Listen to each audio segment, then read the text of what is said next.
Wow, I really can't believe it. A lot of talk about Sacramento Kings basketball all in one day. I can't remember the last time, the off-season was around and Sacramento Kings basketball was the topic of conversation.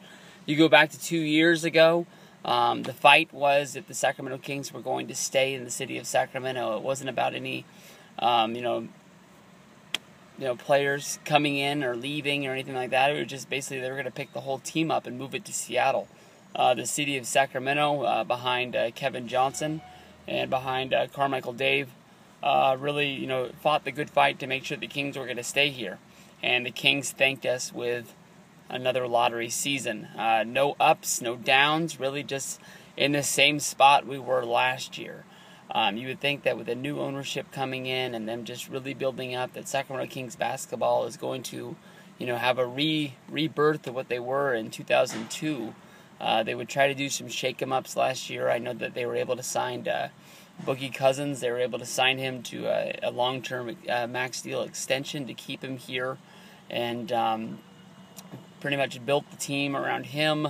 Having Isaiah Thomas have a birth of confidence that he was going to be the guy to lead us on the floor, and go out there and go get them and let's get this done, because you're fighting for the city of Sacramento now. There's no more of this every year are they going to leave. The King season was over before it really began. There wasn't it seemed like all of the fandemonium that was built up around Sacramento to keep the Kings here last year died out. Maybe a week into the season, you could tell that this team really wasn't going anywhere. We had a few wins during the season, and that was about it, but nothing really to get really that excited for, to show that we were building towards something in the future.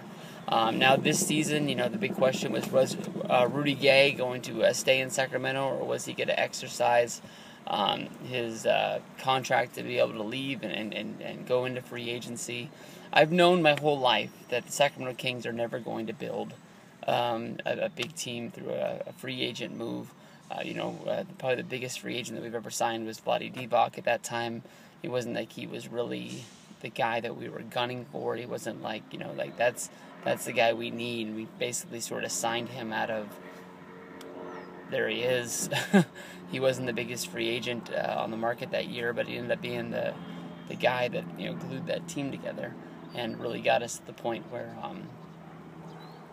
the locker room was under control. He just sort of built that whole team. He had been champion before, and he wanted to make this team a champion. He didn't want to have another just losing few more years on the end of his deal. He took that team with Jason Williams and Chris Webber and built it up to in 2002 we go to the Western Conference Finals, have a big splash in the NBA. We're on the cover of Sports Illustrated. Everybody's sort of looking at us as a team that is able to score a lot, play good defense, put wins up on the board, and hopefully win a trophy. You don't have some bum-ass referees out there and it's done. The moves that are out there on the table right now is if Josh Smith, if even Rondo's a guy that has been involved in trade talk with the Sacramento Kings for years. I'm not the biggest fan of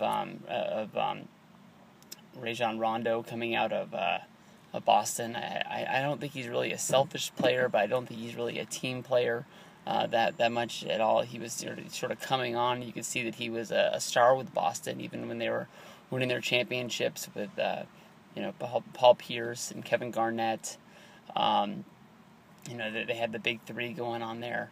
If they do come here, it is going to be good just for the Sacramento Kings to get out of lottery contention. Here we are, I believe, in this year's drafting number 8.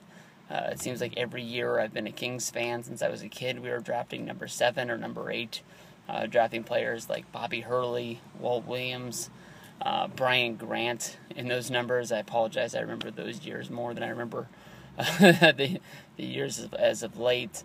But I don't know, if we have to give up Isaiah Thomas, that's fine. He sort of seems to me like almost like a lot of the other players we've had here. Tyreek Evans, who is the guy that left us?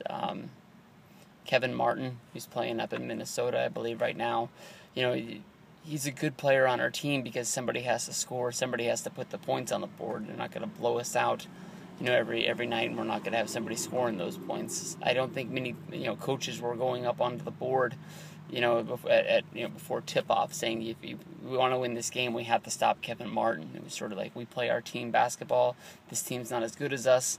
We'll more than likely walk out of here with the win if we can just put some defense out there. If we could get some players here, Josh Smith, I don't think he's one of the poster boys of the NBA. He does have a name. He has been an all-star. I think he's kind of soft myself, but just in order to get out of lottery contention and be into the playoffs again, for this team, for this city of Sacramento would be good. It'd build us into the right direction. I don't think this is a team that could win a championship.